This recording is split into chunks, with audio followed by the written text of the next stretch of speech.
Ja, iconisch nummer. Aurora van Nova.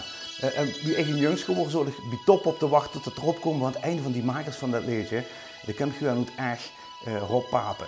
En ik vroeg me af wie het kent dat dit liedje nog nooit in de Limburg Zondertijd gestaan. We gaan het Rob zelf vragen. Hey Rob, Henk. alles goed? Ja, alles goed. Ik wil alles weten over dit singeltje, mocht dat? Ik ga je vermoeden dat ze doorverkwam.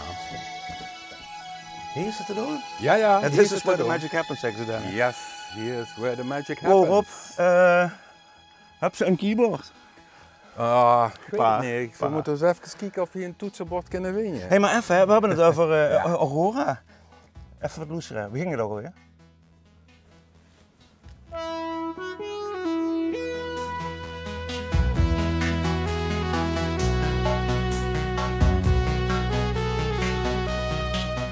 Ja, ik ben blij met het singeltje van Aurora. Niet dat ik hem nog eerdere dagen draai. Maar ik weet wel, als ze het melodietje wat ze net ook speelden, als ze dat huurt, dan kan het wel gaan strak, hè? Ja, blijf in een kop hangen. Een earworm noemen ze dat in het Engels. Hè? Ja, iets... Een oorworm? Ja, een muzikale oorworm. Iets wat ze dan steeds met op, die hoort ze dan best de hele dag, hebben ze hem gelaaien, zeg maar.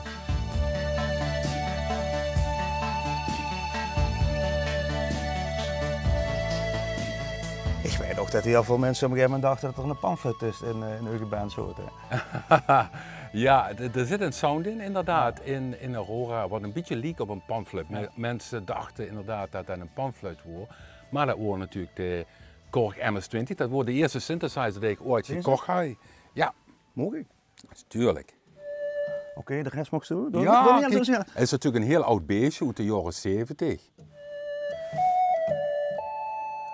Ik kan ze helemaal net geluid maken, hè? Ja.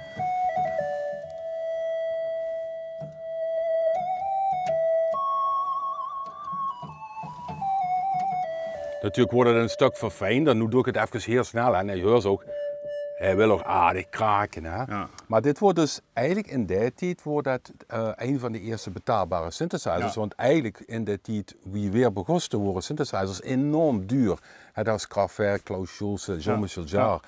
Maar eigenlijk worden het instrumenten voor vooral de rijken.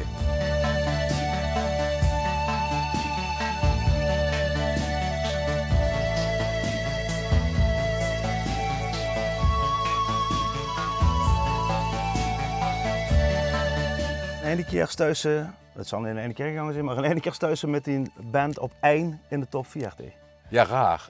Unreal, hè. Kijk, nu is natuurlijk tv veel meer gemeengoed, hè. We hebben Big Brother en ja, ik bedoel, dat doen ze in het kanalen, maar in die tijd had ze Nederland 1, Nederland 2, denk ik. Ja. En weer als Limburgers gelukkig nog een beetje de Duitsers. Ja, maar ja, dus denk ik, ben ze als echte naar ben ze een top op. Ja, en daar werd natuurlijk veel nog gekeken. Ik vond het een beetje onrealistisch of unreal eigenlijk. En ja, eigenlijk heel jong om zo natuurlijk met te maken.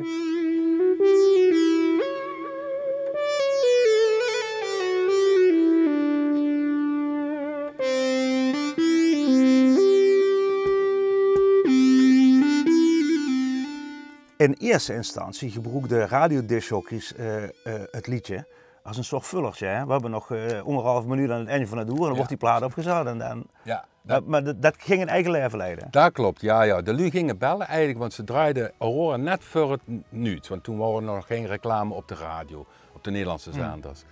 Ja, toen gingen ze wat meer draaien en ja, daarbij ging de lui natuurlijk het singeltje kopen. Die zei van, ik wil het ook eens een keer gaan weer. Ja, en toen schoot het natuurlijk enorm omhoog in de hitparade en belandde het uiteindelijk op nummer 1. Wat natuurlijk vrij uniek is voor een instrumentaal nummer. Hoeveel zijn er van verkocht? Wat ik meende 80.000 singeltjes. Waarom is dit een klassieker? Dit is denk ik een klassieker omdat het een van de eerste synthesizers, muziekbands uit Nederland was die er ook muzikaal succes mee had. Dus we horen eigenlijk de pioniers van synthesizermuziek in Nederland. Ja, en nu nog steeds, alleen dan virtueel. Ja, virtueel, ja.